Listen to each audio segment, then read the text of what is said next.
Hello everybody, in today's video we are going to be hitting the second part to my What If Anakin Went to Mandalore series. This is a fan fiction and it's actually my first fan fiction that I've written, and I am excited to be able to share this with you guys. Let me know in the comments below what you would do differently, what did you enjoy, how would you change this story if Anakin had gone to Mandalore.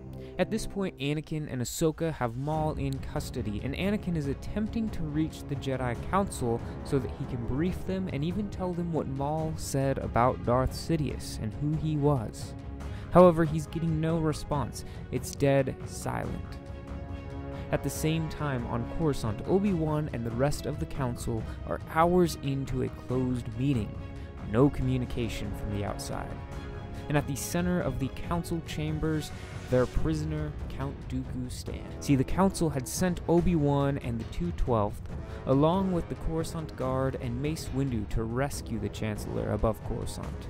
General Grievous had captured him and held him prisoner. Mace and Obi Wan were able to capture Count Dooku and even eliminate General Grievous. The end of the war was at hand, but the mystery of the Sith Lord was still looming over them. This interrogation of Dooku was leading to nothing.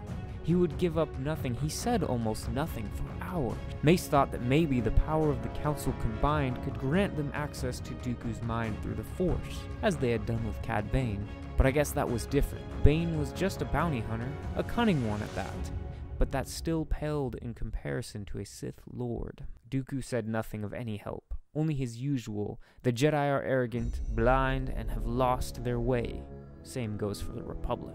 After hours of getting nowhere, Yoda finally called for a break in the session, and Dooku was taken back to his holding cell. On his way out, Dooku called over the shoulder of the temple guards, saying back to Yoda, "Your judgment has been unclear, my old master, but soon the dark side will reveal itself." Obi-Wan looked at Mace. "I think that we have probably kept Anakin waiting long enough, haven't we? I'm anxious to hear his full report." Mace seemed to just snort at that. The Council would then make contact with Anakin, and Anakin would tell them that the battle went smoothly and that Mandalore was liberated. And, well, Maul was also in custody.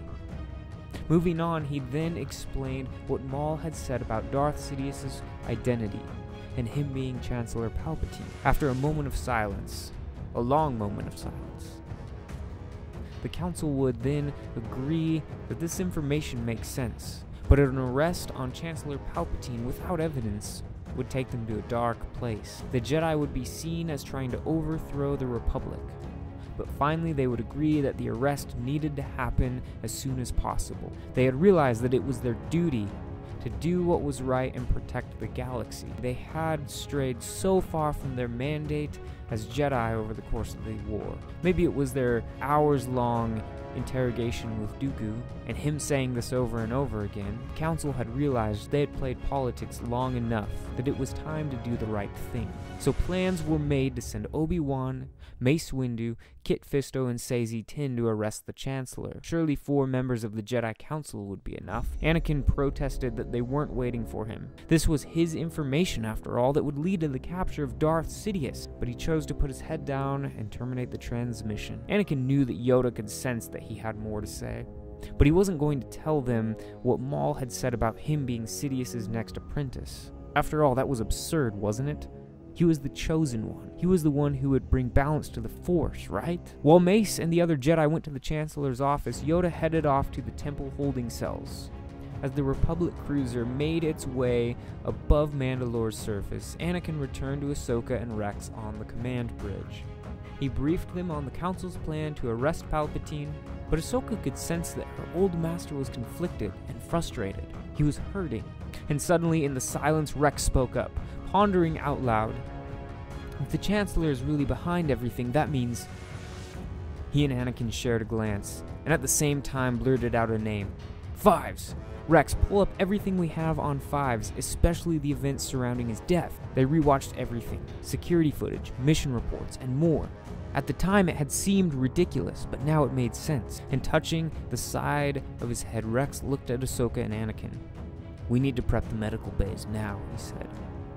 Within minutes, the inhibitor chips were discovered in the 501st, and within hours, every clone on the cruiser had their chips removed.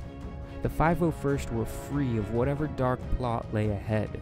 Moments after the command crew called out, "We're approaching Coruscant." Meanwhile, on Coruscant, everything was taking place sooner than expected. Palpatine stared out the window of his office, sooner than he expected, missing some of his key pieces, namely Anakin Skywalker, but things were still in his favor.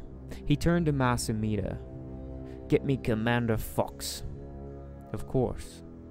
Shortly after, Palpatine stood in front of the holo projection of Commander Fox, the clone in command of the Coruscant Guard. Palpatine didn't see the clones beyond being tools of war, but he was particularly fond of Fox's ambition and shrewdness. "Commander Fox, execute Order 66.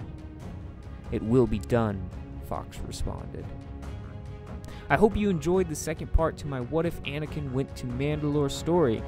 I've really enjoyed writing a Star Wars fan fiction. Of course it's not perfect, so let me know in the comments below. What would you do differently? How would this story unfold to you?